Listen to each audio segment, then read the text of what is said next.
Okay, let's start the cell theory. हमने introduction part cover किया था कल के लेक्चर में, और अभी हमें स्टार्ट करना है सेल थ्योरी के बारे में। सेल थ्योरी क्या है? सेल थ्योरी में दो साइंटिस्ट आपके इन्वॉल्व हैं, एक तो शेलेन और एक है आपका स्वान।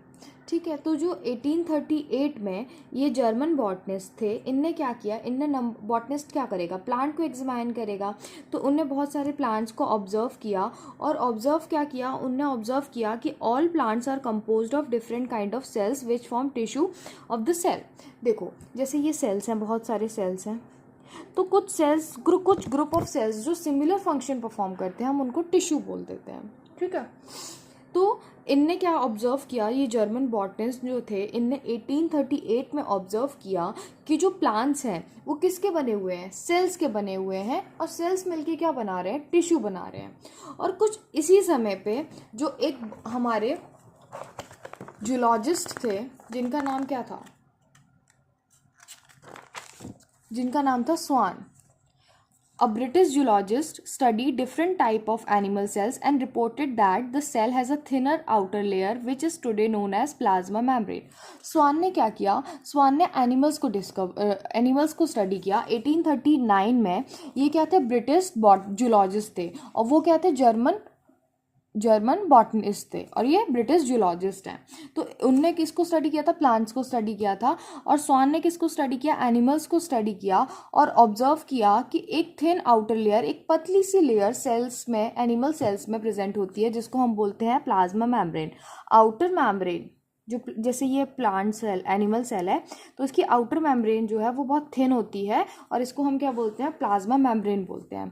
और इनने क्या कंक्लूड किया, based on his study on plant tissue, इन्होंने प्लांट टिश्यू को भी स्टडी किया, और क्या ऑब्जर्व किया, that the presence of cell wall जो है वो यूनिक कैरेक्टरिस्टिक होता है प्लांट सेल्स का। मतलब सेल वॉल कहाँ प्रेजेंट होती है, प्लांट सेल में प्रेजेंट होती है, एनिमल सेल्स में एब्सेंट होती है। तो वो क्या हो गया, आपका यूनिक कैरेक्टर हो गया, किसका, प्लांट सेल का। और इस बेसिस पे स्वान ने एक हाइपोथेसिस दी। देखो, सेल थ्योरी अलग है, ये स्वान की हाइपोथेसिस अलग है। तो स्वान ने हाइपोथेसिस दी, अलग नहीं है, पर ये आपको पूछा जाएगा स्वान की हाइपोथेसिस और सेल थ्योरी, तो these are two different things. तो स्वान ने क्या हाइपोथेसिस दी थी कि एनिमल और प्लांट की body composed of cells and product of cell. Schwann ने हाइपोथेसिस दी कि जो प्लांट्स और एनिमल की बॉडी है वो सेल से मिलके बनी हुई है और उनके प्रोडक्ट से मिलके बनी हुई है। ठीक है, उसके बाद क्या है, जो ये थे अपने बॉटनिस्ट और जूलॉजिस्ट, शेलेन और स्वान, इन दोनों ने मिलके दी आपकी सेल थ्योरी। ठीक है, इन दोनों ने मिलके दी आपकी सेल थ्योरी। क्या थी सेल थ्योरी? यही आपकी, the body of animals and plants are composed of cells and product of cell. पर इस थ्योरी ने आपको ये एक्सप्लेन नहीं किया कि नए सेल्स बनते कैसे हैं। उसके लिए आपके दूसरे साइंटिस्ट आए, जिनका नाम था रुडोल्फ वर्शू। 1855 में ये आए, और इन्होंने एक्सप्लेन किया जो सेल्स है वो पुराने ही सेल से बनता है। मतलब ओमिनस सेलुला ई सेलुला, मतलब पुराने सेल से ही नया सेल बन रहा है। ठीक है, क्या समझे आप? स्क्लेडन और स्वान ने क्या बताया कि जो ये जो पहला स्टेटमेंट है ना सेल थ्योरी का, all living organisms are composed of cell and product of soil, ये किसने दिया आपको? स्क्लेडन एंड स्वान ने दिया। लेकिन जो दूसरा स्टेटमेंट है कि नए सेल बनते कहाँ से हैं, all cell arises from pre existing cell, पुराने ही सेल से नया सेल बन रहा है, ये आपको किसने बताया? रुडोल्फ वर्शू ने बताया। ठीक है, क्या है, Schleiden and Swan together formulate the cell theory. This theory, however, did not explain as to how new cells are formed.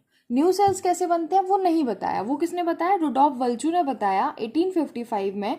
Explain that cell divide करते हैं, नए सेल बनते हैं, new cells are formed from the pre existing cell. इसको हम क्या बोलते हैं? ओमिनस सेलुला ई सेलुला बोलते हैं। आपको ये स्टेटमेंट आता है, ओमिनस सेलुला ई सेलुला किसने बोला? रुडोल्फ वर्शू ने बोला। ठीक है, उसके बाद है, he modified the hypothesis of Schleiden and Schwann to give a cell theory a final shape. देखो, इसने क्या किया, जो हाइपोथेसिस था स्क्लेडन और स्वान का, उसको क्या किया, एक फाइनल शेप दिया, उस पर एक फुल स्टॉप लगाया कि प्री एग्जिस्टिंग सेल से नए सेल्स बन रहे हैं। ठीक है, उसके बाद क्या है, सेल थ्योरी। आज हम सेल थ्योरी को कैसे जानते हैं? सेल थ्योरी को आज हम जानते हैं कि सारे all living organisms are composed of cells and product of cells, and all cells arises from pre existing cells. सारे सेल्स प्री एग्जिस्टिंग सेल से ही बनते हैं, और सारे ऑर्गेनिजम्स बने होते हैं सेल से एंड प्रोडक्ट ऑफ सेल से। ठीक है।